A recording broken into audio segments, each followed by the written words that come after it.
Welcome to the Back 9 Six-Pack with Mitch and Justin. Let's roll. Hello and welcome to episode 68 of the Back 9 Six-Pack. My name is Mitch, joined as always by my esteemed colleague Justin. We got a dub. Yeah, we're celebrating tonight. Many Celebration. Many people were saying that among us that you won the wife swap. I think me and Guenth may have won the breakup. I think Guenth specifically won the breakup to be blunt, but I properly put it on the patio after we found out we won. Me and Guenth got dumped. Got in the gym, got ripped, found prettier girls. that's still not how it went down, but okay. You guys can tell yourself whatever you want.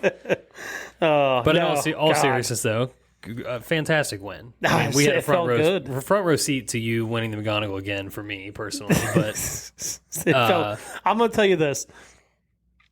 For how pissed off I was after the club championship, I needed this mentally. It's fair. I needed it. I desperately needed it, especially when I felt like down the stretch that I slightly let Guenth down just a little bit by missing a couple makeable birdie putts in our last 5 holes. I was like, fuck, those could be big. After I missed them, I'm like, God damn, those could be really big.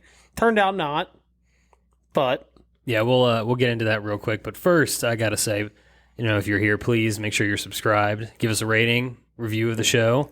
Follow us on social media at Back9Sixpack, and please go down in the description, click that link to send us a text message. We got some fan mail to get to at the end of the show. So yeah, and I told you I had a really cool stat. Another reason to celebrate tonight. So we've officially been listened to in 6 of the 7 continents. Holy shit! Isn't that fucking awesome? I know the person that was in Africa. That I'm pretty sure that was our last continent too. Wow! Yeah, that's impressive. Isn't that cool? Yeah, do we have to go to Antarctica and get a listen in? Yeah, I don't know any scientists, so if there's any scientists out there that want to plug us in and play, that would be awesome. Wow. We can get on all 7 of them. But no, that's crazy. You teased that before we got on here, and I had no idea what it was going to be. That's kind of cool, actually. Yeah, it's super cool. Yeah. I wonder who the hell listened to us in Asia. Dude, there was thank you if you're listening now. 12 listens over there. I know one person that listens that was over there maybe 6 months ago, because it really is based on where you're listening from. Yeah. Maybe that was one, but I think there was 12 or 13 listens over there, which is, who knows? It might have been him traveling back over there or something. I don't know, but either way, we've gone global. Yeah, officially. I thought that was pretty cool. Wow. So thank you. Yeah, thank you, everybody. Of course, yeah. Thank you. All right. Well, we were referring to the McGonagle, of course, for those who haven't necessarily followed along with all this. It's our second member of the year. This one day event, 27 holes, 9 holes of best ball, 9 holes of modified alt shot, and 9 holes of a 2-man scramble. Yeah, I mean, you guys shot 94.25, so a couple things there. 1, par is 108.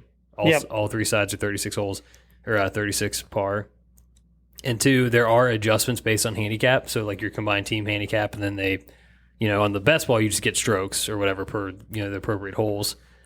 Scramble and alt shot, you get a modified, number off. Yeah. So your number was 1.25 on the scramble and 1.5 on alt shot. Yep. So minus 2.75. Yes.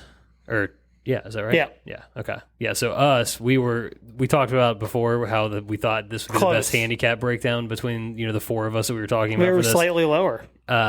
We had 1.5 on scramble and 1.5 on alt shot, so 3 shots given. Yep. So about as close as you could possibly be. Yeah, they were. I mean, that's essentially a dead heat as far as handicaps go. And a little bit of lead bearing here, but Ryan and I came in 3rd, so I think our gamble on the couple swap. I knew it was going to work out pretty well. Yeah.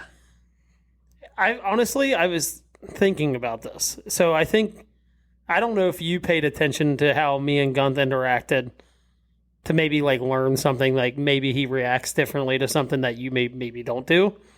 I can tell you this: I need to be nicer to Ryan. 100%.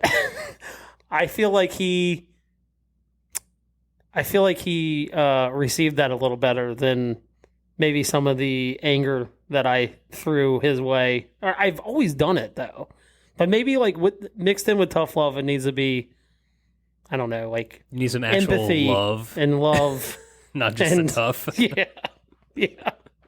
So, Yeah, I mean, on the flip side of that, I think something that I saw was like, I'm more even keeled than you are, right?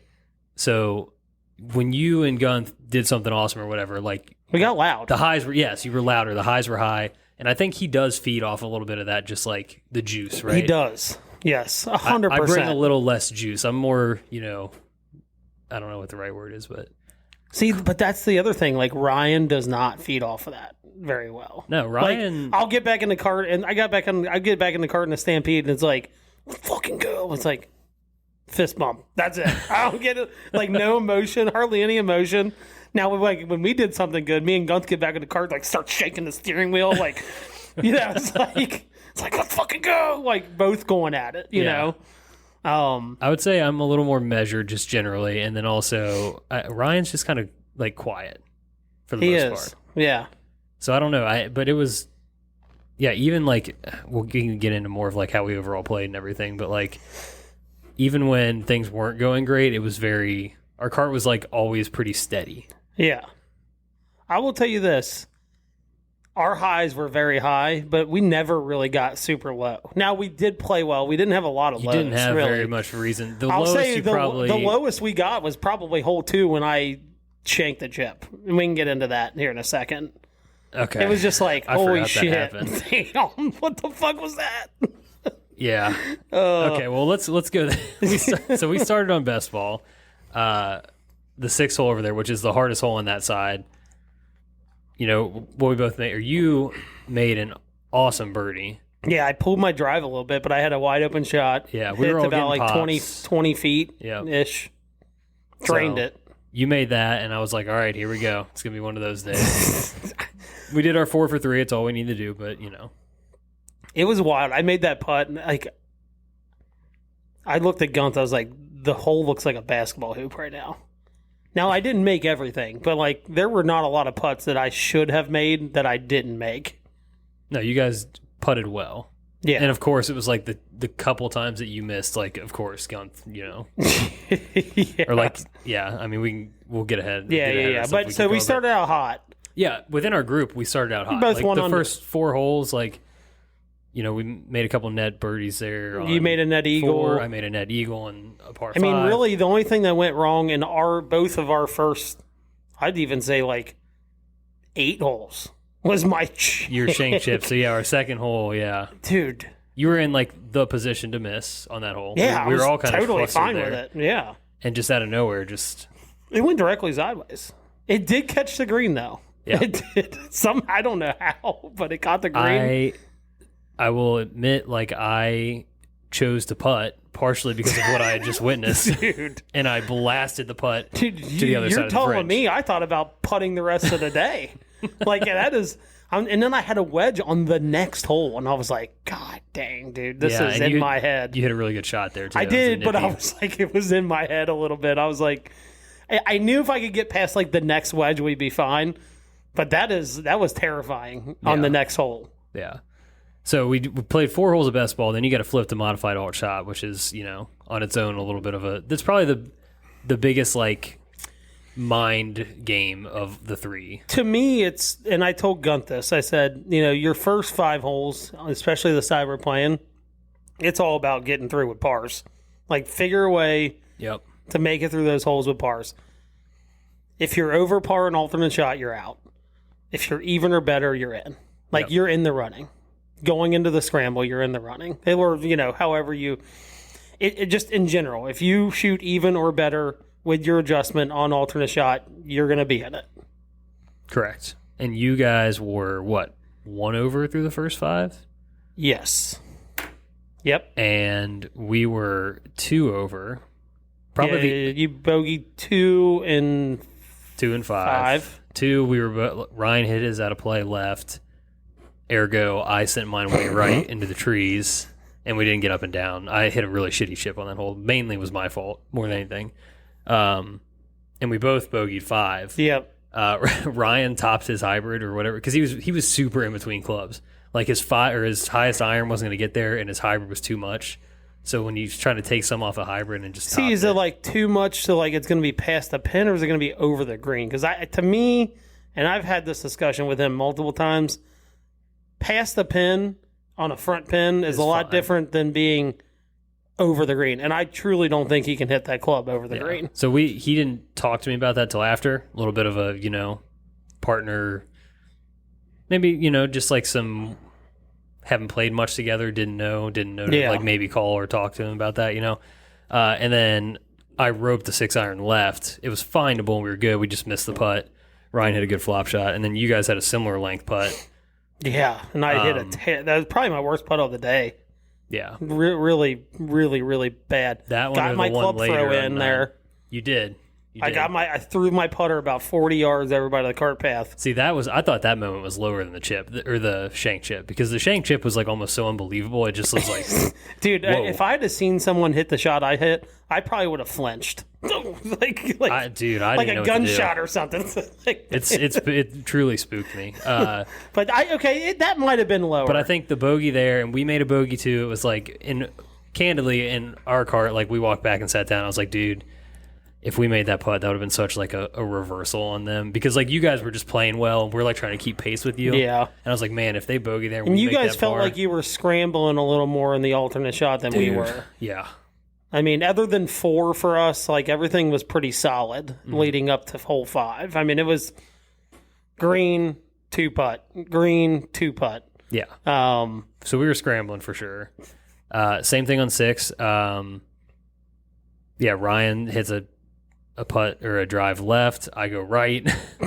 He complete opposite sides of the universe, by the way. The worst cart golf possible on that hole, truly. I had to like just try to punch anything I could. I was asking you about immovable object relief. You were over by the water. Yeah, we were over by the water cooler. It was so bad. But I was able to get something up the fairway. Anyway, Ryan hits it over the trees. Long story short, I had a pretty good wedge, but we didn't make the birdie, and it was like, damn, like we're already 2 over. Like that's a par 5 wasted opportunity. Yeah, and then I didn't hit the world's greatest 4-iron from the middle of. We were both sitting dead in the middle of fairway. I didn't hit the best 4-iron. We were kind of not short-sided, but I mean, he had some green to work with. But Guenth hit an amazing pitch shot over the bunker to about, I don't know what, like 1 foot, something like that. Oh yeah, it was just tremendous hands on his considering part. A couple other wedges he'd hit that day. Yeah, it was unbelievable. The thing with Guenth is like, I mean, he's a 10 handicap. I deal with it as a 7. Like, there's like greatness in there. Yeah. Oh no. And he's such a good athlete that it's like it is really great. He finds a way. Yeah. Right.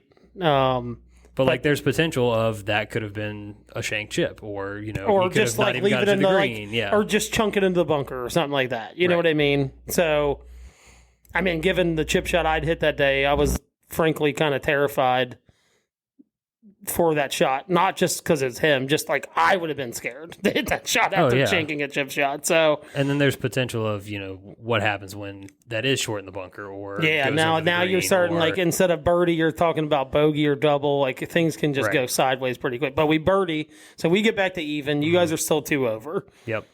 And then 7, you guys hit it to like Ryan hit it up by the green, right? This is where driver started to become a liability for me, which became a big story in this day. But yeah, I rope hook one straight into the tree left. Ryan has to punch out. We end up losing the ball in the heather behind the green. Yeah. Couldn't even find it. It's thick back there, man. But thankfully, Ryan hit one just short, like it was a little chip shot, and I chipped it up to like a foot or 2, and Ryan tapped it in for a birdie. And that was kind of like, all right, we can breathe. Yeah. Yeah. And this is a moment where I was like, all right, we got one on him. And then, of course, I hit my, like, I was, you guys had a, Guenth hit his way left, but I was in the fairway on 6, and I hit it to like, I don't know, 20 feet. He hits mine, which was on the other side of the hole, about the same distance. He hits it in the bunker. I'm like, look, that's over with. Like, you have to go hit a putt now. You know what I mean? And dude, he probably his best putt of the day. For sure. Maybe second best, because 3 blue was really good too. But he just drains it. And it was like, okay, we're under par now. Like, we got another scoreable hole because I talked to, and this is how I handle my own rounds on that side. You get through 5, 6, 7, 8 are scoreable holes. Like, so I just told him as soon as we got 5, we bogeyed. Oh well, we're going to scoreable holes now, and we took advantage of the first 2. Yeah, and then 8 was tremendous hole for you guys. I mean, yeah. So Ryan and I both hit pretty good drives. Ryan's took it way up the left, so it's like kind of close to the heather. Problem is, there's a couple of short trees that are right there. So like you do cut off yardage the closer you get there, but you got to. You do kind of still have to leave it a little right. You know what I mean? Yeah. Well, the problem I was dealing with is like, all right. Thankfully, I hit the best drive of my day. So Ryan's out in the middle of the fairway, like 200 out. I had like 187, but that tree was so close, so I had to try to. There's just no way. Open up a 5-iron and just hope that I get it high enough, dead in the tree, and just straight to the heather. So that one goes away. And Ryan does not get us up on the green. He's kind of short right, short of a greenside bunker. But anyway, Guenth on your ball. Well, Guenth tops his tee shot. Let's talk about that for a Totally second. forgot about that. Tops his tee shot. Figured, it's an outlier. Ended up being kind of a theme a couple more times. So I hit like a 3-wood, like up to like 100 and, 20 yards, 110 yards. So I got it up there pretty good. And I told him, I was like, look, we can see my ball. Like, I want you to hit a club that's going to get there. And, dude, he hits it to like, he hits probably his best iron of the day. And that's that's saying a lot. Like, he hit this thing to like 15 feet from about 170. And we had a really good look at eagle. I'm like, all right, like, we're definitely making birdie. We might even be able to stretch this thing to, we'd have been 4 under at that point. Right. And no, 3 under, excuse me. 3 under. It was barely missed the putt. I thought you had it. I thought I drained it. As soon as I hit it, I thought it was in. It looked center from about a foot out and just kind of drifted off a little bit. Yeah. Right. But right before that, another theme of our day was some of the wedge shots that Ryan and I hit to just like figure out how to score were really good. Your wedge shot on that hole was, you had no green. No. Had to go over a bunker. You were in newer grass down there by the bunker. You had to go over a bunker, and I'm not sure if you could. Like, if I give you 100 more balls, that would have been your best one by far. And that is nothing. That's not saying anything about you. It's just that's how hard that shot is. Yeah, that was probably the shot that I hit that I was like most proud of from the whole day, to be honest. Yeah, and you guys kept doing that. Like, it was like, all right, like we were even talking about. It's like, oh, here we go. Like, they're going to be scrambling on this hole, and it's like. One shot later, it's like, oh, they just made birdie. Okay. Yeah. So that was a nice birdie to get for us again. Really felt like we grinded it back on that side. Yeah. And then you guys really did. It could have been a lot higher than it was. Yeah, no doubt. We get to 9. Good drives. Both have birdie looks. You kind of gassed yours a little. Jesus Christ. This green at the Elks is like, depending on where the pin is, you can get some really nefarious like downhillers from above the hole. Yep. And I would say that you put Guenth in almost one of those spots. A 4.5 footer down the hill, breaking 3-4 inches. I'd say there's not many worse spots than that. One of those the fact that if he misses it, it's I don't know, how far do you think it goes by? 10 feet? Yeah, maybe, just depending on how hateful that the pin placement is there. Yeah, so that he buries it, and that's, again, I think that might have been his best putt of the day.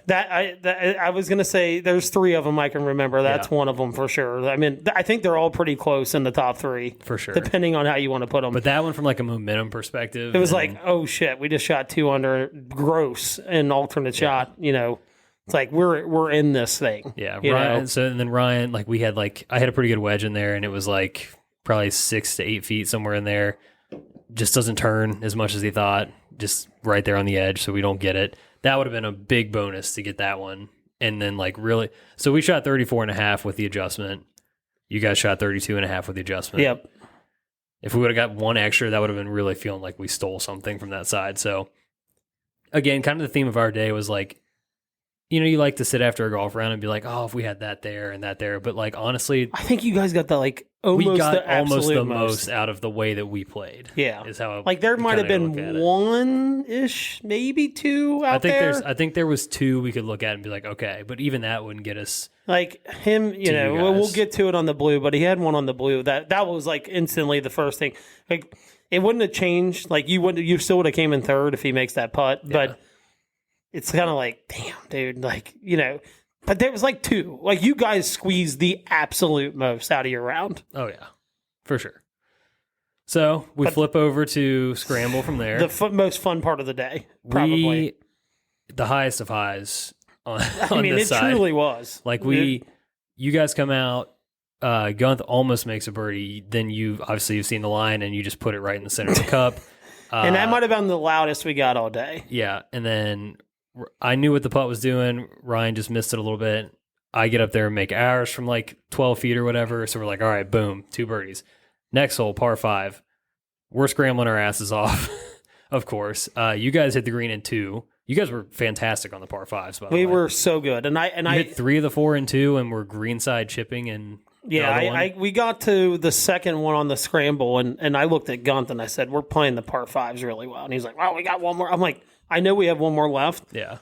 But we're playing the par 5s really, really, really, really good. Yeah. Like, we have to give ourselves credit. Like, and the 2 we missed, it was just barely short on the best ball, and then the one in the alternate shot where we, 20-yard chip shot maybe, 30-yard chip shot. So we played the par 5s really well, stress-free birdies every time, almost. Yeah. No, every time. We birdied every par 5. For the most part. Yeah.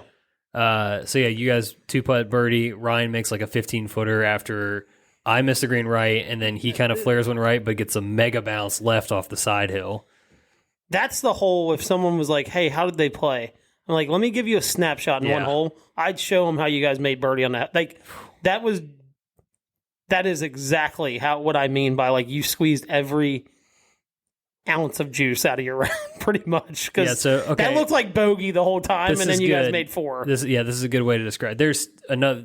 We'll get to the other hole too, but I'll give you the rundown of this one too. So this is a 2-man scramble. My tee shot hits a tree left because, of course, Ryan's is under the trees left, but he's farther up, so we take his. I went first, tried to just hit, like, he was like, you got a gap, just try to hit 3 and see what happens. I basically top it. It gets through the shit. Yeah, I saw it barely get through. We've got like 140 yards or something still with mine. Well, he hits hybrid and flares away right, and it goes out. So I step up, hit the wedge, just completely block it. I don't even know what happened. It just like went right. Yeah, you end up on top of the hill, right of the green. Ryan hits a wedge. It's going in the same direction, but shorter, and it hits the side slope, rolls onto the green about 15 feet, and Ryan makes birdie. That's how that hole was going. To make a birdie out of that is truly. Yeah, like you guys had like, what, 140 in? Yeah, after I had topped it through, some long stuff. So, by the way, I hit a lot of good shots on Saturday. Oh, that shot I hit from our second shot on that hole was the best shot I had all day. Yeah. I hit a hard cut around trees from about 255 to the center of the green. Yeah, it was pretty good. And Guenth goes, God damn, dude. He's like, that was so good. He was like, it was perfect. We talked about hitting it at the card sign with a cut. Yeah. He pops his up like into the fucking tree. Exactly. And then I hit it on that was the best swing of the day. Like, exactly what we talked about. Like, if you gave us a piece of paper, that's the picture we would have drawn to show you what we were trying to do. So from there, a couple ho-hum pars on a par 3. Get to hole 4. Guenth absolutely demolished that golf ball. It was hit so hard. Like, you could tell, too. Like, off the club, you're like, I made a joke. I was like, do I even need to hit drive? Yeah. Like, I don't think I need to hit a drive right now. You did not need to, as we came to find out. Yeah.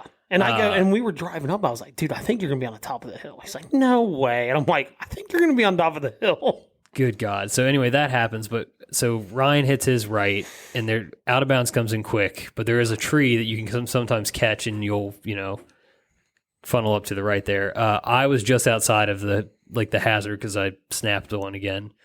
But we end up finding Ryan's. Yeah, like a foot in bounds. A foot away from out of bounds. Downhill lie. There's a little bit of trees coming from your right up to like a little bit of an elevated green back pen. In this green, everything runs right to left away from you. And fast. We had like 130 maybe, and I hit like the perfect 50 degree. You couldn't have gone up on the edge of the green and rolled it with your hand any better than you hit that shot. And it rolls out to like, from absolute, we thought both balls could be lost. I think I remember telling Guenth in the middle of the fairway, I'm like, this is where things can start sliding away for them. Yeah. So from like death to a 6-foot birdie putt, which is a wind or like a bender. Oh, it was snappy. Yeah. Ryan just buries it like it's like nothing. Firm too. Like he hit it like outside edge and firm. Like he buried that putt. Yeah. So we're over there high-fiving and stuff, whatever, blah, blah, blah. Then you step up to the golf ball. Yeah. So we had like a little less than 80 yards. I think we had like 78 yards. Guenth hits a good shot in there at about 15 feet. I'm like, hey, I'm going to try to land us at the hole. Like, you're on the green. Like, you're in the perfect spot. Dude, I just went at this wedge, and when it hit the ground, I was like, that's going to backspin into the hole. Yeah, your pitch mark was like no less, like 2 inches away from the cup. Seriously. Yeah. And the ball just sat there. Yeah, which I cannot believe. And I think it was a little because we were downwind a little bit. It kind of took some of the spin off. Yeah. But it was like, okay, that is, I honestly thought when it hit the ground, I thought it was going to go in the hole. Like, so we kick that in, 2 or 3 inches away, kick that in. And at this point, we're both 3 under through 4. I don't know if it gets any better than where we were sitting at that point. Yeah. Next hole, ended up kind of scrambling for pars. Yeah. I made a pretty good putt after me and Ryan both hit some shitty chips. Yeah, we hit the green, but we had like 35 feet. Yeah. Guenth just demolishes his one putt. by. Yeah. I think I babied one up to like 3 feet or something, but it wasn't an easy putt, but he buried it. But yeah, it was kind of ho-hum-ish, scrambling-ish kind of. Yeah. But then we get to 6, and this is kind of where I think you guys got on the rocket ship, and we started to like, things were starting to not add up the way they were adding up before. Both of us go left off the tee. We do have a pretty decent look off Ryan's ball, though, and he hits a good shot, and we're greenside, probably got like 25, 30 yards. Neither of us hits a good chip, and we don't birdie a par 5 again. Yeah.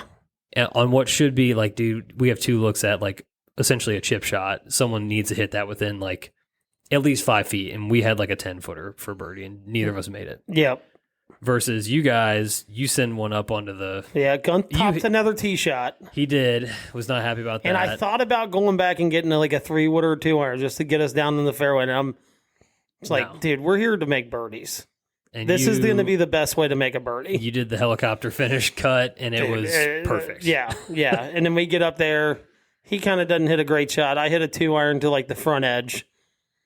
Another 2-putt birdie. I mean, pretty stress-free for the most part. I'm not going to lie. I was tight. I was a pretty tight sphincter standing up on that tee with him in the shit. No doubt. Yeah.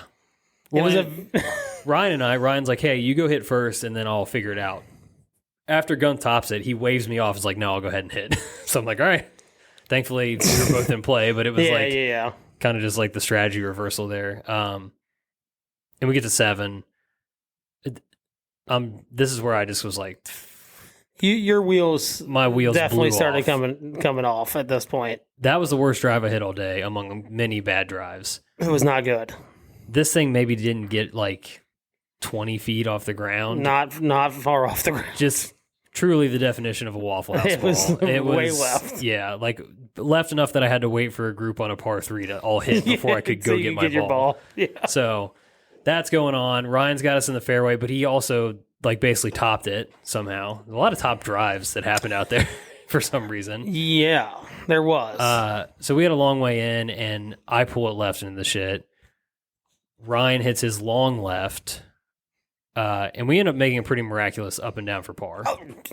Like, like improbable again. Par is more what we should probably be calling that. Yeah, and that's one where I look at and I go, look, you guys did hit a good shot. But that's one where it's like, we said you left 2 shots out there. It's like, you stole one there. Exactly. You absolutely put the ski mask on and went in and took it. Like, you absolutely took that. And probably undeservingly. But other than your chip shot that you hit was, I mean, the 3 shots prior, the 2 shots prior to that were just god awful until you hit that shot. Yeah. Whew, man. And we hit some good shots coming in, just didn't make any birdies on 7 and 8. But 8 was another one where it was like Guenth tops it, and he's just like, no, hit your driver. Because I was going back for another club. He's like, no. He's like, you like hit it. Hit it up. Like, but that's what I was like. Sometimes I feel like in situations like that, you can tend to overthink it.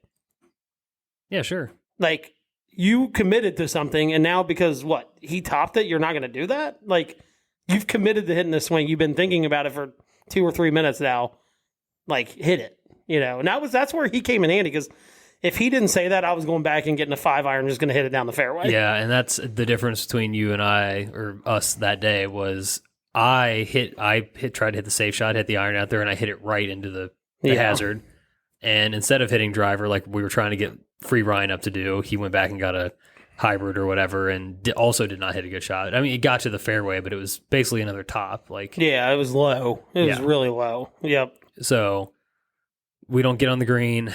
We chip up. Ryan misses the putt. Somehow, some way, I find a way to make a uphill left to righter from 8 feet for par. Yeah, just another par putt. Yeah, unbelievable. Yep. Again, stealing a shot probably. You guys have a birdie? Yeah, we had a birdie look. Yeah, you guys didn't hit the chip that close from. Yeah, it was kind of a tougher angle. Yeah. I mean, and then on the uphill, it makes you want to try to hit it harder just because you know how high it's going to go. Yep. I mean, we had 20 feet. His putt didn't break that much. Mine snapped a foot. And I was like, okay, didn't see that coming. But honestly, that was another putt I hit based on what his did. I was like, I think I made it. And it was just dead left. I was like, okay, all right, well, maybe I didn't. Tap it in. Let's go. And then, so I said about a hole ago that I hit the worst drive of the day. I just realized maybe 9 was worse. 9 white was way worse. So this was me stepping up, all right, I'm hitting it bad anyway. I may as well swing as hard as I can and try not to hook it. So all I did was hit a oppo line drive straight into a pine tree. So hard that when I picked up my ball, I felt the pine tar on it. Oh, my God. My ball smelled like pine for the rest of the round. So that's what happened for me there. That was really fun. Ryan hit a really great shot, though. We were on the green. He had a birdie look. Didn't make it. Comfy bar again. Yeah, and then we both hit pretty good drives. We decided to use mine. Guenth hits it to 15 feet. Kind of one of those again. It was all right, we have a makeable putt. Any other day, I probably wouldn't go at this pin being that far right, but I'm I'm going to go at it. Yeah. And I hit it to 6 feet maybe, and then he hits a good putt. It broke more than we thought, and then we stepped. When I made that putt, I'm like, okay, we have a very important 5 holes coming in front of us, because I'm at the time we knew the lowest scramble. We had just tied the lowest scramble score, so we're we have that, plus we've already shot almost 3 under with the adjustment on the alternate shot. I'm we need I told him going into the 5 holes, I said we need 2 or 3. Yeah. That'll 3 will guarantee us a win. 2 will get us in the mix. Yeah, so to wrap up Scramble, you guys shot 29.75 with the adjustment. We shot 31.5 with the adjustment, which felt like we both stole and left shots out there. So it was still pretty good for us. So we had 5 holes left, the best ball after that. Yeah. First Guenth and I are in shambles off the tee at this point. He's topping them. I don't know what I'm even doing, standing over the ball. Both of us proceed to pump 2 onto the driving range. It's all right, guys. Just let us 2 play. We both hit the fairway to start out. Yeah. And then you guys did that, and it was we'll play the hole. It's fine. Yeah, so we just played caddy for a hole there. You guys both had pretty good birdie looks. No blood, though. No. Get to 2. I'm all right. Another one of your guys' holes where it was oh, yeah. So Ryan, I didn't even know what he hit because I was so in my own head, just what was going on. I'm trying to figure out, So he hit his 1-iron. Yes. And he was I'm shocked that I'm behind these trees. I'm dude, if you're taking, 1-irons to hit the fairway, if you want to play it down the left side, you've got to hit driver. Yeah, and he was talking about how he was over there on Wednesday night. I'm yeah, bro, you played the white tee. Yeah, that's why you were past the 30 yards up. Yeah. So yeah, I had no idea what was going on because I went ahead and I was oh, driver's getting in timeout now. We're gonna hit hybrid because that's safe. Mm-hmm. Put that one in the water. Debated for a while playing it because it was actually like on the bank or whatever of the pond. Would have been a bad idea. Yeah, I was like, dude, just take the drop, try to get up and down for par from 120 yards. Like that was didn't end up making the putt, whatever. But yeah, it was going to be like an outfit ruiner and probably just another ball in the water. And you're just going to be miserable. Yeah. So I was like, forget that. Anyway, Ryan makes an incredible par from where he was. Yeah. Yeah, well, and I hit driver, and I hit the tree, and I was like 10 feet left of him. Yeah. I had an alleyway. I'm like, dude, he ain't got nothing over here. Like, I looked at where his ball was. I was like, the best he's going to do is what he did. Hit it, maybe try to get it into the bunker or, like, just short of the bunker. Honestly, where the pin was, I was like, bunker would, if you can get it into the bunker, it's probably going to be better. I thought it was going to be a real struggle for him. He had probably 30-ish yards. Yeah, like not a lot of green to work with. The pin's like on this knob or whatever, and he hits like this little low spinner to like 3 feet. Yeah. I was like, whoa. Yeah. So, yeah, his short game and his like recovery shots were they were pretty good. And we needed both. So yeah, exactly. I think you guys made par 2. Guenth made a par 2. Yeah, he had like 20 feet. I think I actually, because after hitting my punch shot, I had like a 40-footer or something like that. But I was like, holy shit, I kept it on the green. Yeah. We both. I mean, I missed my par putt. That was probably the worst putt I hit all day, actually, on that hole. But I knew he was like, he probably didn't have 20. He probably had like 15. Yeah. And he just missed it, tapped him for par. So now, like, I looked at him, I'm like, all right. We need 2 and 3 holes, dude. Like, to guarantee, like that we're going to be right about the lead, if not in the lead. 3 was... This was a pivotal hole. It was. I apologize to you in the moment. Your ball disappeared after you hit it. Dude, you thought I slam dunked it. I thought you freaking slam dunked one, but no, it was just long. I can understand from your angle, I was at, yeah. It looked on the pin. From my angle, I was about 5 feet right of the pin. Yeah. So I was like, no, it's over. Like, now if it was on the line of the pin from my angle, I'd have been like, did that go in? Because it was, I mean, it was pretty, but I was just far enough right of the pin. I'm like, okay, I knew it didn't slam dunk. Yeah. And it went over. So where did you? Oh yeah, you're in jail. I get up and hit what we think was jail for you. Again, just smother another one left. Goes way long on the path. But end up making a bogey. I'm irrelevant for the hole. And frankly, both of our partners where we were stepped up and hit pretty good shots. Yeah, because they both hit after to us a back left pin. That was not easy. Ryan hit his like 4 feet, maybe? Yeah. 3 or 4 feet? Yeah, 3 or 4 feet. What did Guenth have? Like 10? Maybe 10. Yeah, really good shot. Guenth buries his. Incredible putt. The most confident stroke I've ever seen of someone like knowing we need like 2 coming in, just buries it in the back of the hole. Yeah, and an underrated thing about Guenth and his putting is he's a better left to right putter than he is right to left. Yeah. And so for him to just roll in that right to lefter like it was nothing was pretty impressive. Like it was a tap in. Yeah. I wasn't even thinking about Ryan's putt. Didn't even like offer a read. Nothing. I was like, dude, it's a 3-footer. Like he's got this. Whatever. Catches the lip. Probably could have gone in the other 50% of the time. Yeah. Doesn't drop. And that's kind of relevant. His problem, he hit the low side. Like I think if he hits that same putt on the high side, it probably falls. Probably true. We were 4 under after the first 4 holes on the best ball, mind you, as we flip back. So I think at this point we're tied, correct? I'm not sure where you guys stood at that. We might have had a 1-shot. Yeah, maybe a 1-shot lead. Yeah, because we shot 1 better than you did. Yep. But we're still in it for like potentially winning best ball format. We maybe could get into second place. We don't really know exactly where we stand, despite the chaos going around us as we're doing this. So miss that and make a sad par. Get to the 4th hole. Man, everybody hits pretty good shots, right? We're all kind of out there. Everybody's in the fairway. And then you and Guenth both dump yours left. Yeah, left bunker for both of us. Ryan hit his like front right part of the green. So I don't know what happened with Ryan's tee shot. It had to be a miss it because he had like 180. We were into the wind. See, this is where he thinks he hits that 4 hybrid further than he does. Oh, he hit a hybrid again? No, he hit 5 iron. Oh, well, we were playing into the wind. It is 230 to the edge of the fairway. Yeah. Okay.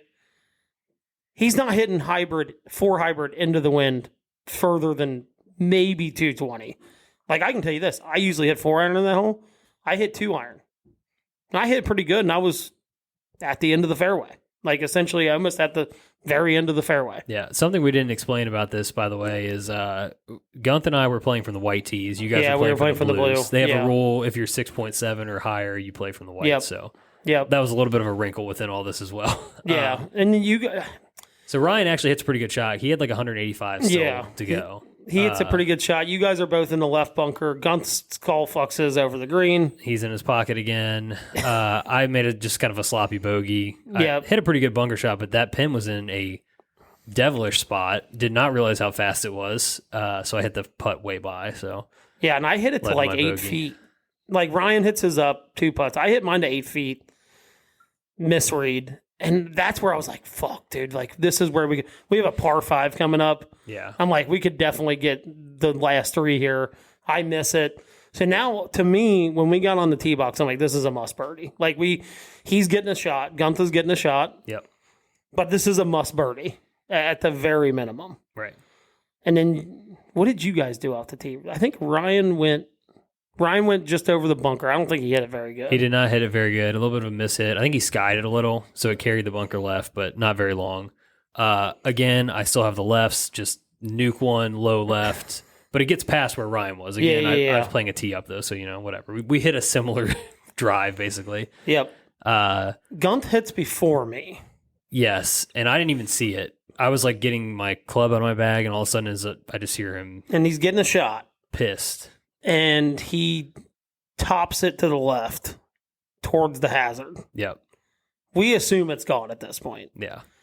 I hit my best drive of the day on that hole.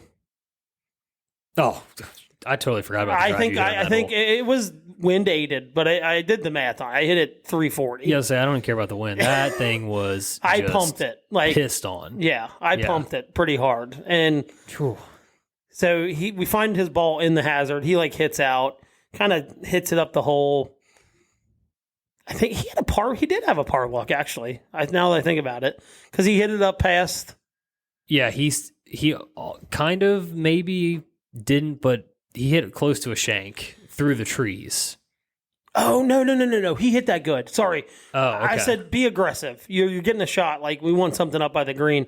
He pushed it maybe 15 yards. The way he reacted to it sounded like it was... fucking hammered it, dude, because he had like 290, and he hit a 4-iron up over those trees to like 20 yards short of pin high. All I know is you guys were yelling 4 on 6 tee, yeah, that's pretty far right. And it was still left of the tee box, but he was like, I don't know if that's left of or if that's in play. And I'm like, dude, the tee box is so far over there. Like, I bet you're still left of it. And he was maybe 15 yards left of the tee box. And I think he wound up dumping that in the bunker. Yeah, he did.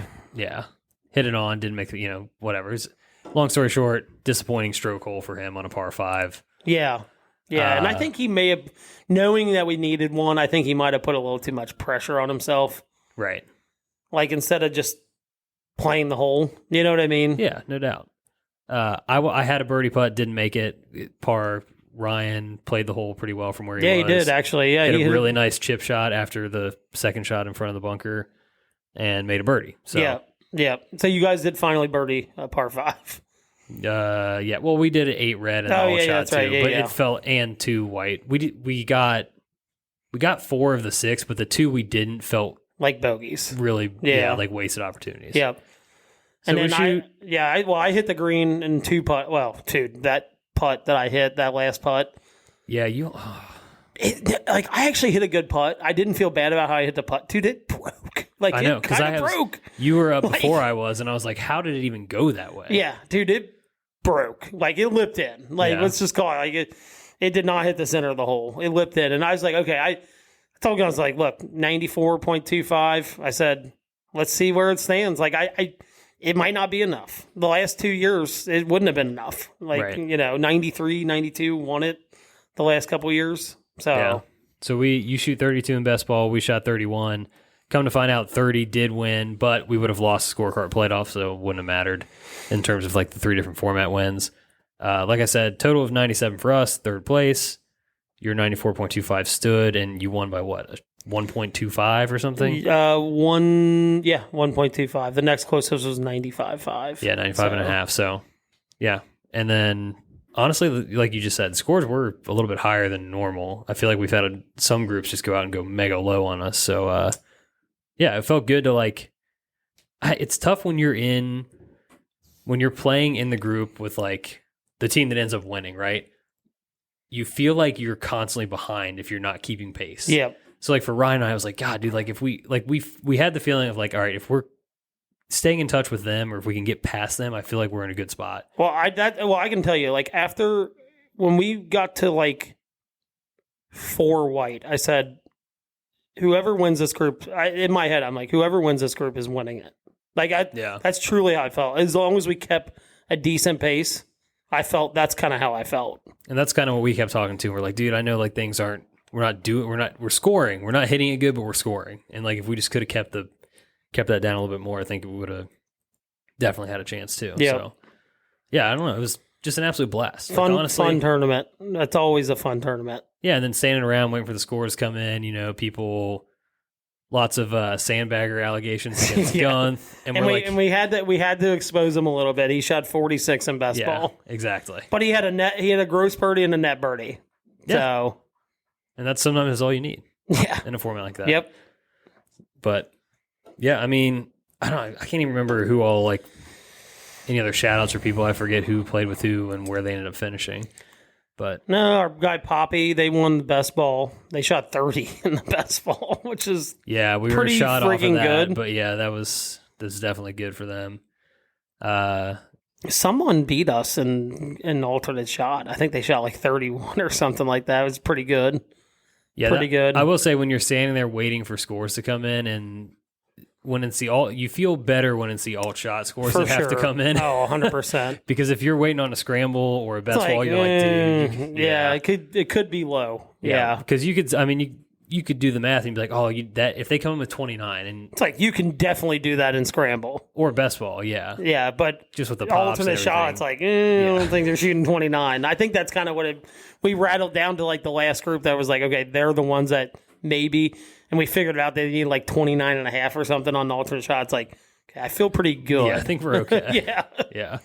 So yeah, that was the McGonagle. I didn't necessarily intend to go blow by blow, but kind of glad we did. Yeah, it was I nice know. To I know. But I did say it was sad when you called me on the way home. Yeah. So I noticed you were behind me, and I walked to Guenth and I parked next to each other, and kind of had like a little like, hey, it was fun to compete against you, but I kind of didn't like it too. And then I had a moment of realization, like, damn it, I'm the only one of the 4 of us that does not have a McGonagle title now. So, well, if you think about it, how the group shook out, like I'm the only one with 2 in the group, right? Yeah. But if you guys won, Ryan would have been the only one with 2, and Guenth would have been the only one without 1. So right. So it had to be somebody if one of us was going to win. So I guess I'll bear that cross for now. But I said 2025 is get Mitch and McGonagle. Well, we'll see. I got a lot of talking to do to my driver or something. Yeah, no kidding. That thing's about to get banned right now, the way it's going. Ugh. All right, well, last thing for our golf kind of coming up. We already talked about the member guest. Same format? Yeah, same format. Yeah, 27 holes. Got to run it back on I guess that's next Friday. It's coming up soon already. Yeah, not this, next Friday, the 23rd. Yeah, I'm looking forward to it. I'm going to have to sort the off the tee game out before then because Nick's handicap is lower than Ryan's right now. So in terms of stroke getting, we're not going to be too much. So based on my partner's handicap, we might actually be getting a higher adjustment than you guys. Well, what's Dan? He's like a 10? Yeah. Or 11? So you're gonna probably get about the same as what you got with Guenth. Yeah, which will probably be higher than what you guys are getting with Nick. Is my guess. Do they do the split tees too, the white and the blues? Yes, I believe they do. Okay, interesting. Okay. So well, I know what I'm up against. I know what kind of score I have to shoot. So that's good news. I guess I got that figured out. Yeah. So between now and then, with the 2 league nights ahead of me, I got to find a driver. Yeah, you'll find it. No, maybe you'll find it. Look, honestly, I don't know that it can get worse. So. It is what it is, honestly. I'm either going to bring that or something a little better to next Friday. So yeah. Okay. A little bit of pro golf to talk about. Quick note: Women's Olympic golf. I didn't watch any of this necessarily, but I thought it was important to shout out Lydia Ko. Dude, she's got all of them. Yeah, she's just won gold in France, won silver in Rio. bronze in Tokyo. Honestly, I know she's kind of, you would say, underachieved, I guess, as a pro. Yeah. Just in terms of her resume. Probably an understatement, yeah. But so the way women's golf works, they have a point system for their Hall of Fame, and that win got her Hall of Fame Interesting. point. I did not know that. Yeah. So it's like very objective. It's not a subjective process for women's golf for whatever reason. So she is officially a Hall of Famer. I don't hate that, though. It's kind of nice. I mean, I don't know how you translate it over time and, whatever. There's some trickiness to it. But yeah. But, it is very cut and dry in their game. So that was nice for her to officially be a Hall of Famer. And I feel like Lydia, she's been around, we've known her since she was 12. Dude. Yeah, I know. It feels like it's been she a won an long LPGA time. event when she was 15. Yeah. So, it's just kind of nice to see. I know she doesn't have the major record that you would think for what we thought she would be, but, 3 Olympic medals on top of 2 majors. And it's kind of cool that she has every color now. It's awesome. Yeah. So I just wanted to shout that out. I thought that's it's a pretty cool career accomplishment. Yep. Wyndham Championship recap. This one, I watched a little bit on Sunday. I watched the last 30 minutes. That's all you really needed to watch, actually. Exactly. Aaron Rai wins, which good for him. He's had a pretty good summer. Felt like a win was coming. Dude, he's deathly slow, though. Very slow. God. Look, it's not a good aesthetic at all. The deathly slow, the 2 gloves, the club head covers. But seems like a totally good dude. He seems like a super nice guy, though. The club cover story, it's a little corny, but it's also kind of genuine and cool. So I'll let it slide. But he wins mainly because Max Greyserman, he might be the face of, we haven't done the Back 9 6-pack award for a long time, but he might be the face of it. He might be. So the guy holes out for eagle, I believe, on hole 13. Yes. Something like that. Mm-hmm. And he's got a 4-shot lead at this point. Something. Yeah. The next hole makes a quad. He catches a cart path fucked, which we're familiar with at the Elks. Feels like that happens frequently. Ends up making a quad, and it was an inexplicable one too. I mean, the OB ball happened, whatever. But then you got to find a way to make double after that. Just make a par. He laid up into a bunker that was not in play, dude. For most pros. Yeah. I don't know if they got the number wrong or what happened. So that ends up catching him. Amazing bounce back. Birdie's the next hole. You're all right. He's got a 1-shot lead again. Now we're good. Eagle, quad, birdie. Then the 4-putt from 3 feet. It was 3-putted from 3 feet, but it was rough watching that. The camera angles didn't do him any favors. No. I mean, the one was just I don't. Maybe I think he just gassed it. I think he hit it through the brake. Yeah, and we know that. Donald Ross Green, we know, if you hit the putt the proper speed, it will take the brake. If you gas it or baby it, it will fucking either snap or not brake on you. Yeah, so he gasses that one and kind of gets a power lip out and has longer coming back, and then he pulled that one and lipped it out. Yeah. So that's something tells me he pushed the first one. Yeah, pull. And then pulled the second one. Yeah, it's very possible. Yeah. Anyway, I ends up losing by 1, I believe. Yeah. Maybe 2. 2, because Aaron Rye had a 1-shot lead going into 18 and made birdie. Yeah, which basically in the dark, Rye just stuffed one. That ball flight into 18 green was just he hit it, and I'm they always have that same pin for that tournament. He hit it, and I was like, dude, that's going to be I thought it was going to be 2 or 3 feet. I think he hit it to 5 feet, but it was, for the moment, dark, all that, it was a pretty incredible swing. And then his putter is usually what lets him down, so it was nice to see him, kind of solidify there with that putt. Then we get Matt Kuchar. What a heel, dude. Unbelievable. I don't even understand Matt Kuchar. I saw someone talking about it. There was something with the fact that it wasn't a money thing. It was where he was going to finish on the money list with a 12th or a 20th. That it guarantees him a couple more starts if he finished 12th. And he's still got 4 years to the senior tour. So maybe there's something to that. If there was, he should have just came out and said it. Hey guys, I have to make par on this hole to guarantee me X amount more starts next year. I'm going to play this in the light. If he said that, no one has an issue with it. No. If that's genuinely the case. Right. And maybe that is the case, but he didn't know about it. I truly believe it was in protest of how slow things were playing. Because he hit into the group. Yeah, and there was reports on the that's ground a blind of people... tee shot, though. It is. True. he was pissed that somebody didn't tell him they were still down there or whatever after they found out that he hit into him, and it sounds like he took his ball and went home kind of thing. Yeah, but he didn't quit. He just said, I'm not playing today. I'll come back tomorrow. So just incredible scenes, like literally a guy that has no chance to, I get the whole whatever priority, blah, blah, blah, has no chance to win. The only guy left in the field to finish makes everybody come back out, keep everything set up for him to hit 3 more golf shots. And then gives an interview after and like, okay, fine, whatever. Like you can like logically understand everything he says, but it's like the lack of self-awareness and just like, dude, it's so bad. Yeah. Considering everybody else in his group finished. Yeah. The guy that like had just heartbreakingly gave the tournament away went and finished and tried to make a birdie because he thought he could still potentially tie at that point. Yep. But man, Twitter. And I'll say this, he did make a good point about, he was like, if I was in the middle of the fairway, I'd probably try to finish. Yeah, he was dealing. He hit it left. Yeah. And honestly, it probably saved him a shot, if that really means anything at this point. Because he said that he couldn't see a scoreboard, like on the other side of the tree line, that he was actually blocking him at last night. And then this morning he got there and saw it, and he was like, I was just going to pump it right through there at that scoreboard. And he didn't see it, though. Yeah. Because it was like dark. Like it was dark. So like I don't know. Benefit of the doubt. He's still a little bitch for it. Let's just call it that. Benefit of the doubt is not something I want to give Matt Kuchar at this point in his career. He's burned all that. yeah. But Twitter was alive again last night. Dude. Every once in a while we still get these sports moments that give us that.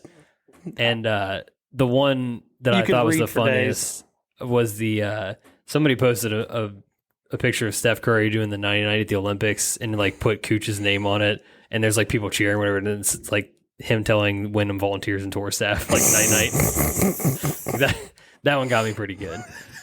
So, you could go. I read for hours last night the stuff that was out there. So good. Okay, well we're on to the playoffs. Jim Mora tribute. Playoffs. Yeah. FedEx St. Jude. I think that's what's happening this week. Yeah. To be honest, I kind of checked out. We are so dead and one yeah, done. we are so dead. These are just honorary picks to hold up our obligation at this point. I'm going to tell you this. We are. This is just to finish out the season, and this is why I want this pick. Okay.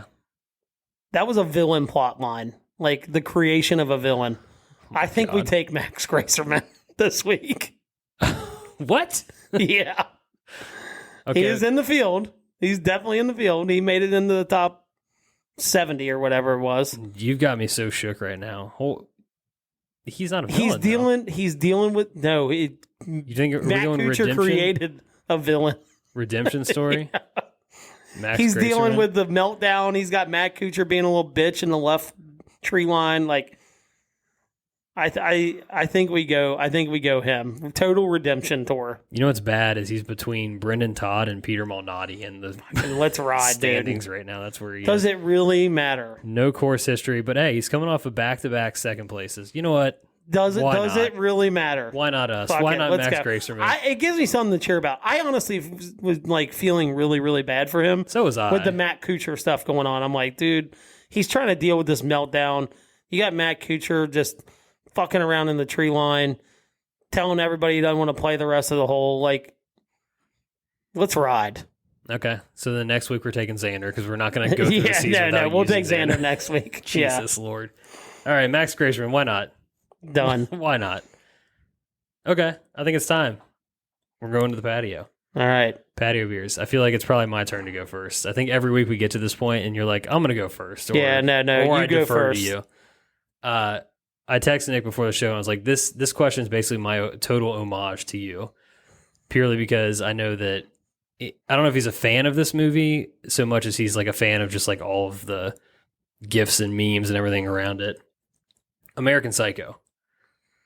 Patrick Bateman, yes. all-time great Christian Bale character. Shockingly, not shockingly, I've not seen the movie. Holy shit. Do you know this already? Go back to the episode, whatever, 3, you did say that. And I think I said the movies. same thing. I'm like, holy shit, you've never seen that movie. Yeah. Anyway, I saw some pretty good memes. There's a classic meme, him with the Walkman on, and he's walking through the office. You know, it's an all-timer. So and so I just thought to myself, I was like, you know what? All right, the Patrick Bateman meme.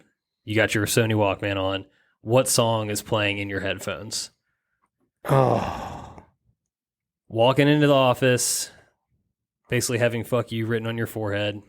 So, like, obviously, we know like some of my favorite songs. That would not be what is playing on there. Like, because No. I have certain songs for certain moods, right? It's funny they do "Walking on Sunshine" in the movie as the song that's playing, but yeah. Yeah. But like, that's a when that gets sent, like that's a like yeah. So it has to be like "fuck you" like song kind of thing, like or. You know, It's like a joke, like Walking on Sunshine. Yeah. Those are the two options, yeah. Dude, I think I'm going Dr. Dre, What's the Difference? You love that song. I do love that song. It's dedicated listeners to this show will know that briefly we've toyed with that as intro music. Yes, we did. We did. It's either that or probably like Dirty Laundry. Oh, that's it. God, I love Don Henley. Dude, it's such a good song. Very underrated song. It's a great song. Yeah. Mine, this is why it's an homage to Nick. Every Monday, he will send our buddy Trevin and I the same Instagram reel. It's from this account called like Grunge Bible or something. And it's Alice in Chains, apart from their music video for the song Wood. Oh, yeah. And I think that would be the one if I was just like the fuck you vibe. Yeah. It would be Wood by Alice in Chains. That's what's playing in my headphones. More of like the kind of like low key, just like I look like I'm ready to kill somebody, but I'm just chilling. Out of Touch by Hall & Oates. Just easy listening, but I look pissed off at the world. Those are my two. And I don't hate either of those. Yeah. Or any of those. Yeah. Those are good. I think if I had to pick like one more, so I don't know. I mean, Many Men by 50 Cent would be a pretty good one rolling through the office like that. Yeah. Like, ready to go to war. You know what I mean? I think that would be a pretty good one too. Yeah. Another one too that's more of like a, I don't know what the right way to describe this is, but Gimme Shelter by Rolling Stones would be another option. Yeah, that'd be for pretty me. good too. That's more of just like a nihilistic kind of song, I think, more than anything. Oh gosh. Yeah, those are all pretty good. Yeah, I think we've got that. That's a great question. I made that up myself. That's a great question. Look at me. Thank you. So he's in work. My question's work related, like our day jobs, right? Like, or just a job you've had in general. Sure. I don't know what made me think of this. I had some weird stuff happen recently in my day job, and that maybe that's why. But so, like, of all the jobs you've ever held, like, what's the most weird or like odd moment that you've had? And it could be with like a coworker or just, or like, you know, I think we've all had customer facing jobs. Like I still have one, but like, you know, customer facing jobs that you're going to deal with the general public. Like what, like out of all those moments, what's like the most weird or odd one you've ever had? I've got a couple I can give you. When you, like you mentioned, when you work kind of in the service industry or anything like that, you're going to deal with general public. So you get some weird things. Definitely when I was in high school and I worked at a golf course, there was a time where an older man shit his pants and just left like the full like underwear in the bathroom. And that was part of my job responsibility to clean that up. So that was great. No, did you see who it was? That would make it even worse. I think I know who it was. Oh God. Didn't like fully see, but I'm pretty sure. So yeah, that was really tough. That's just like the worst thing I've probably had to deal with. In like my post-college professional life, I won't say where this happened among my career, but there's times where like people were either office disagreements or like someone being let go and not reacting well, and just like you're like sitting there and things are going down and it's like, man, I really don't want to be here, but I am here. Yeah. And so like stuff like that where it's like I don't know, when you're with people as much as you are when you're at work, like there's going to be shit that happens kind of thing. Oh, 100%. Dude, like just because you're throwing a bunch of people that don't know each other together, right? Yeah. I'm lucky now that I'm in a job where like I've been with the same people for like 7 years. So like we coexist very, very well, you know. Yeah. Almost as a family. But like if you get like new people getting thrown in every once in a while, like it could rattle some cages. You know what I mean? Yeah, so I don't know if that directly answers the question, but definitely have experienced some, like, I've been around awkward situations I'd want zero part. Like, you want to, like, Homer Simpson into the bushes type situations. So, because I'm non-confrontational, like, as a rule. Yeah, you are. As a person. Yeah, 100%. So, like, even the slightest bit of uncomfortability is, like, it's like death to me. So yeah. Oh, I could see you curling up when like someone's like gets let go. They just start throwing like a fit. Oh yeah. Loud verbal disagreements. Dude, you know, it's so funny is like you shy away from that stuff. Old company I used to work for, my boss called me to see if I wanted to come over and let this guy go.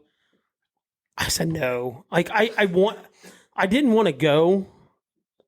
Because I was, frankly, scared of this person. And I'm leaving names out. This is not my moment, but I was scared of this person. I should have went because apparently he, like, threw a laptop across the room. And I live for those moments. Like, I live for a good meltdown. Like, I wish I'd have gone to see this. But I didn't. I'm so sad. See, but that's the difference between you. Like, you'd have been like, absolutely not. But I'm I'm died over here. Yeah, you are. What is going on? That's pipe. what you get for drinking water. Yeah, that's not good. Never had a Miller Lite go down the wrong drain. You're right. I think it's coming back slowly. But yeah, Okay. you would definitely pop your head up over the cubicle. And be Oh, like, dude, I'd be like, I want a videotape. Like, let's get this on YouTube. man, You good? I need a cough button. God, okay, you good? This is why I asked this question because I started thinking of I thought of this question like 4 days ago. Okay, so I started thinking like I've had some really weird moments. Really weird, like had a guy tell me he was gonna like pick it outside my office, and I'd never even met this dude. Nice. Like that's weird. But the weirdest for me was my doing. So obviously I'm in mortgage. I'm doing a mortgage for someone that is brand new on Luke Fickle's staff. Luke Fickle just gets hired at UC. Okay. I'm doing a mortgage for someone that just gets hired on his staff. He's moving from out of state, coming here, doing his mortgage. He's super busy. It's like, you know, when the new staff comes in, it's like automatic to recruiting, this and that. It's National Signing Day, the day. And I'm like, I need stuff from him. So I'm like, he's like, dude, just come over to the office. He's like, I got some time between like 2:30, 3:30. And then like after 3:30, we have like this National Signing Day party with all the staff and all that stuff. I'm like, okay. So I go over there. I'm with one of my coworkers. And he's kind of like a liaison on the deal or whatever. And we're there. We're talking. Super nice guy. He's actually a head coach. He is a head Division I football coach now. Super nice guy. Awesome football coach from the sounds of it. And then like just a genuinely like nice, honestly, when you meet him, you would never think he would be a football coach, but I know there's like personalities that kind of work with that stuff. But you know, he's being nice. We drove down there from Westchester. He's like, you guys want to go in Luke Fickle's office? Me being an Ohio State fan, I'm like, fuck yes, I want to go in Luke Fickle's office. And you know, he's like, yeah, dude. He's like, I'll take it in. He won't care. Like we go in, I'm like, all right, I got to see the national championship ring. He's like, oh, they're over here. I'm like looking. I go behind his desk. Accidentally crop dust his entire office. Dude, it just came out. Uncontrollably. And I could tell, like, he was like, Luke's cool with this. But, like, at the same time, he's like, you know, don't fuck anything up. Like, don't touch anything. Yeah, so you just shit all over it. And I fucking crop dusted the entire office, dude. And it just kept coming. I couldn't stop it. And I'm like, yeah, this is cool. Like, I had to, like, come up with a reason why we had to, like, rush out. You're like John C. Reilly and Step Brothers, for God's sake. Dude. Ketchup and onions. Like I'm picturing like Luke coming up right before this staff party, right, on National Signing Day, because he's in the building. Like he is, dude. Like you could tell he just like logged out of his computer. Like his computer was like still on, but like locked. Yeah. And I can just imagine Luke coming up here and like, what the fuck happened in my office? Like, and then him not knowing like some fucking mortgage bum came in here on a tour. Yeah. And just shit all over his office. Oh my God. I thought I maybe told you that story. I don't think before. I've heard that story. Yeah.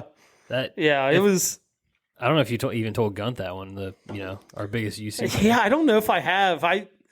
But it had to come out. Dude, it was... The fart? I had no control over that. The best part is my coworker, God rest his soul at this point. He passed away last year, but he was just like... He looks at me, he's like, really? Like, he's just like, I know that was you. Like, you can't even hide it, dude. Yeah, like, he was like, the guy does us a favor, like, shows us around Luke Fickle's office. I get to see a national championship ring and all this, and you just repay him with shitting all over his office. Oh, my God. Oh, God. It was... Yeah, I had never heard that I story. don't get embarrassed much, but I was, like, slightly, like, borderline embarrassed. That's pretty bad. Because I love Luke Fickle. Like, I loved him at Ohio State, all that. Like, I was in... And I loved him at UC. You know, I always rooted for him at UC. Like, I still root for him at Wisconsin. But, like, I'm like, I love this dude. And dude, the worst part would have been, like, he could have walked in at any minute. Like, yeah. And I'm in there, like, crop dusting the fuck out of it. God knows he's, like, the president of the university, probably walking in there, like, God, dude, like, clean this place up. Right. You know what I mean? Like, oh, my God. Oh. Well, hopefully they had a good ventilation system then. For Luke Fickle's sake. For everybody's sake. Jeez. Probably in the entire building, honestly. Unreal. Oh, man. Okay, well, I think that's it for the patio this week. You want to do a little fan mail for we get out of here? Yeah. All right, well, shout out to my buddy Tyler. Tyler in Tampa. I'm going to call him Tyler in Tampa from now on, just to be funny. Send us this one. He is asking about beer cans, right? So, which beer company has the best beer can design currently, and which can was the best design from the past? He shouted out his current favorite is the throwback Natty Light can, which the natural light cans are pretty legit. They are. Big fan of those. Dude, I think Miller Lite wins the contest both ways. Yeah. The only one I would say I think like design-wise is pretty cool is Natter Day. I think Natter Day's got like a really cool can. Yeah, I know what you mean. But like currently and past, like Miller Lite's been because Miller Lite went pretty far above everybody else. Well, they went back. So what their current can is throwback to the old one. But even like the middle one in in there was like not bad. They kind of went through that like blue and that 2000 like red, just the same vibe for like all futuristic the beer cans. vibe. Yeah. I think Budweiser still does it good. Very classic can. Yeah. You know a Budweiser can when you see it. Yep. 100%. Yeah, I mean, there's so like honestly, with the advent of craft beer and like all of these doing like all this art on all of them, it's kind of like there's so many. There's so many, dude. I'll tell you, Hootie Light, I think can's pretty Hootie good. is a great call out. It's a good. That's a good can. But yeah, that's a pretty. For people not in Cincinnati, probably have no idea. You can look it up. Hootie Light. Yep. Like it's a pretty cool. It's a pretty good can. My parents cheap beer up, too, dude. Yeah, like they had like the Bengals Super Bowl from like '88 or whatever. Yeah, they did Hootie cans. The Hootie Light cans from that. Yep. Those were on top of our basement fridge for like decades. Forever. When I was growing I think up. my daddy might even have a 6-pack of them too. And those are cool. They were white with like the orange tiger and stuff on them. They're pretty sick. Trying to think of some other ones that are. I mean, honestly, this is local for Cincinnati, but people may know Rheingeist. Their cans are legit. They've got a good clean look. They always got a pretty clean look to them. They got like the Ghost logo that is like present on all their cans, and they just have different color palettes they filter through. Yep. Which I think is a good look. Elysian.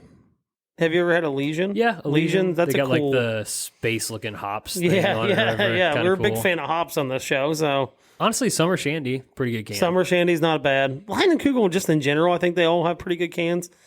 I love dude, Sam Adams Oktoberfest is out now. Yeah. I always like that like orange that look deep to orange with the navy. It's pretty good. Clean. Yeah. But yeah, the Shandy cans are great. the like pale yellow with like the baby blue. It's it just looks like spring. It does. And just like the Oktoberfest looks like fall. Yeah. You know what I mean? Same thing. Man, I'm trying to think of some other ones too. Like, I'm trying to think of, like, craft line. There's just so many craft beers. It's impossible. There's so many. Yeah.